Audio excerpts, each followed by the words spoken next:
একজন নারী যখন কথা বলে তখন ভেবে নিবেন যে সবটা ঠিক আছে। একটা নারী যখন ঝগড়া করে তখনও ভাববেন সব ঠিক আছে।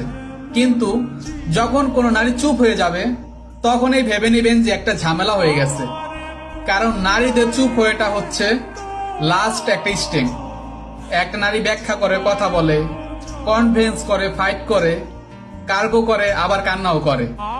কিন্তু যখন তার কাছে মনে হবে যে সবকিছুই মিথ্যা, জাস্ট ওয়েস্ট, সে একেবারে চুপ হয়ে গেছে। একটা নারী বাহির থেকে কখন শান্ত হয়ে যায় জানেন?